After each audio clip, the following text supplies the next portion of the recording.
Quelles sont tes racines et tes fondations? Mes racines, ma famille, mon père, ma mère, qui sont vraiment, que j'ai la chance d'avoir encore. La famille était assez limitée pendant des années à mon père et ma mère. J'ai un frère évidemment aussi. Donc c'était ces quatre personnes-là. Et eux m'ont bâti ouais, dans une forme d'équité voilà, fallait pas fléchir, fallait se battre, fallait avancer.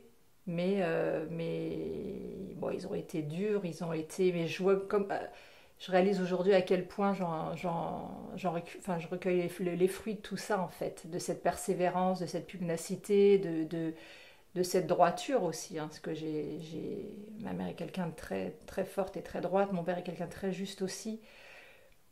Et ouais, ouais c'est vraiment ma base. Et qu'on m'apprenne aussi à me dire que. Enfin, mes parents m'ont enseigné le fait de dire que les gens qu'on avait autour de nous, on les choisissait. Et qu'on prenait nos. Fallait pas attendre des autres que ça vienne, il fallait aller chercher. Et ça, c'est vrai qu'ils m'ont toujours s'ouvrir les portes, toujours s'ouvrir les possibles et, et, et aller chercher parce que ça vient pas, ça vient jamais tout seul. Qu'est-ce que tu as appris de tes parents? La pugnacité. La pugnacité et c'est ça, ce que je te disais tout à l'heure, d'aller chercher et de jamais attendre que ça vienne, de vraiment de se donner les moyens d'aller chercher. Ça, vraiment, ouais, c'est important. Je vois ma mère à son âge est toujours en train d'aller chercher des informations, de compulser l'information. Et mon père à 82 ans qui est toujours en train de charrier, qui vit beaucoup m'aider à la maison, qui est toujours en train de bâtir, de bâtir. C'est vraiment, ouais, c'est des fondations solides, vraiment, ouais, ouais, je pense qu'ils ouais, ils ont fait moi quelqu'un de vraiment stable et solide. Mm. Et qu'est-ce qu'ils faisaient dans la vie avant la retraite, j'imagine? Ouais, ouais. Mon père était agent de maîtrise dans une usine et ma mère, oh, elle a fait plein de choses. Elle a monté une entreprise, elle était. Enfin, ils sont partis de pas grand-chose et voilà, ma mère a fini par monter une société. Après, bon, ça a un peu tombé à l'eau. Elle a été secrétaire de direction en général. Elle a fini secrétaire de direction d'ailleurs, je crois. Et voilà, enfin, elle a fait toujours. Je l'ai toujours vue. Bon, les années 90, c'est des années compliquées hein, pour travailler et je l'ai vue. Combien de fois je l'ai vu arriver à la maison avec un nouvel, avec le fait d'avoir changé de société, avec un nouveau produit à vendre et à nous faire l'article et à se dire, elle va partir sur les routes et elle va aller vendre. Et ça marchait et elle vendait. Mais voilà, c'est le fait d'y croire. Elle y croyait et elle a eu raison parce que il fallait de toute façon. Hein, faut bien manger. Et toi, quel enfant tu étais? Calme, calme, ouais. Bah ouais, j'étais une enfant qui faisait ce qu'on lui disait de faire surtout et très classique. Hein. J'ai fait beaucoup de danse classique, j'ai fait du piano, ouais, j'étais très posée. J'ai assez peu de souvenirs de mon enfance, mais ouais, j'étais même en classe. J'ai jamais fait de remous, j'ai jamais, voilà, j'étais là. J'attendais que ça passe en fait, je crois. Comme à l'école, j'attendais que ça passe. Durant ta scolarité, quel élève tu étais? Calme, entre le radiateur et la fenêtre, toujours, à regarder dehors et attendre que ça passe. Ouais, j'ai pas été une très bonne élève. J'étais moyenne, hein, j'étais pas mauvaise à l'école, j'étais pas, mais voilà, ça m'a pas passionnée. Ça m'a pas passionnée. Quels étaient tes rapports avec ta fratrie?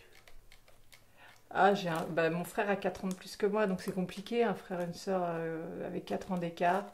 On s'est rencontrés beaucoup plus, on a été beaucoup plus complices après, quand on a été jeune, à partir du moment où on a été jeune adulte. Mm. Là, on s'est. Et là, oui, oui, on est proches maintenant. Lui, il est resté à Paris, mais ouais, ouais, oui, ouais, on est très proches. Ouais. Il est très proche de mes Quand enfants. tu étais enfant, quels étaient tes rêves? Je vais être danseuse classique. Puis je l'ai pas été. C'était ça. C'était être danseuse.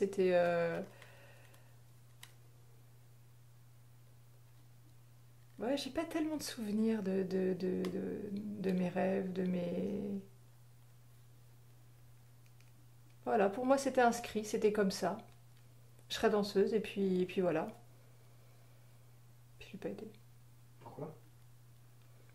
Bah, je devais pas, j'étais pas assez bonne, je pense. Je sais pas, parce que la vie a décidé que, parce qu'à force de tenter l'opéra et qu'ils veulent pas de moi, bah au bout d'un moment, j'ai arrêté. Il y a un moment où non et je sais pas, je sais pas,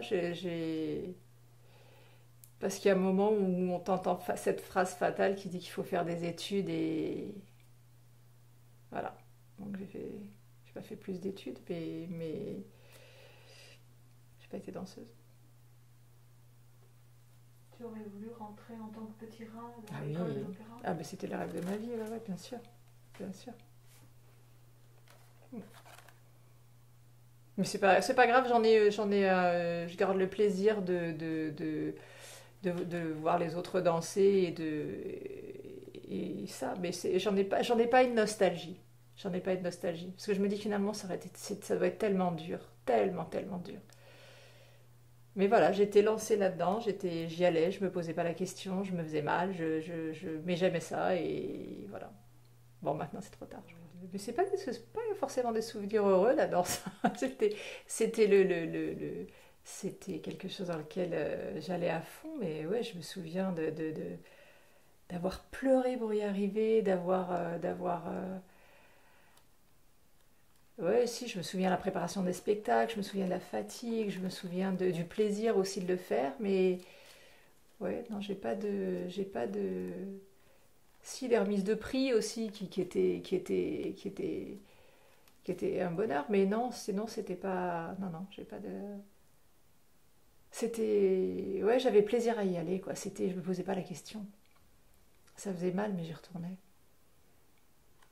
Et tes proches, ils te soutenaient dans tes projets à ce niveau-là, enfin, dans ce que tu aimais faire? Ah oui, oui, mes parents, oui, oui, oui, il fallait, bah déjà, fallait payer les cours, fallait m'emmener, il fallait me ramener tous les soirs. Enfin, c'était. Ouais, bien sûr. Ouais, et puis c'était aussi, il m'avait quand même aiguillé sur le, sur la danse. Ouais, c'était pas. Je pense que ma mère m'a orientée vers ça. Ouais, ouais. Mais bon, c'est bien tombé. Parce que j'ai essayé d'aiguiller mes filles, c'est pas bien tombé, non. Ben, j'ai commencé par prendre des cours, et puis voilà, et puis plus un par semaine, deux par semaine, trois par semaine, quatre par semaine, cinq par semaine, et puis ça s'arrête plus, et c'était. Voilà. J'étais au conservatoire d'Épinay, et c'était chouette. C'était dur, parce que c'est dur, hein, mais c'est agréable.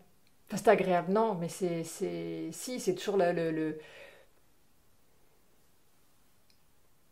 c'est le fait d'aller ouais, chercher le mouvement parfait, d'aller chercher, même si on n'en était pas là, hein, même si c'était le mouvement parfait, il était que dans ma tête, mais avoir ouais, c'est ça, chercher cette perfection. Même si elle est minime, même si elle est parfaite que dans ma tête, c'était aller chercher ce, ouais, le mouvement qu'on nous demandait de faire ouais, ça c'était, ouais, c'est quelque chose qui est, parce que ouais, j'ai jamais retrouvé cette perfection ailleurs. Peut-être dans la photo quand je te parlais de ça, d'aller chercher cette émotion qui était vraiment le résultat. Mais sinon, non, voilà, j'en ai fait, j'en ai mangé des cours et des cours et des cours. Ça c'était, ouais. Mais c'était bien, c'était bien. C'était bien. C'est bizarre de se dire on était toutes pareilles, quoi. En fait, on souffrait, on avait mal, mais on revenait parce qu'on se posait pas la question, on se demandait pas pourquoi. C'est parce que c'était, ouais, je crois que c'est une passion, en fait. C'est vraiment ouais, ouais, l'envie du geste qui va bien et de la technique. Si t'as pas la bonne technique, si t'as pas le bon geste, ça marche pas.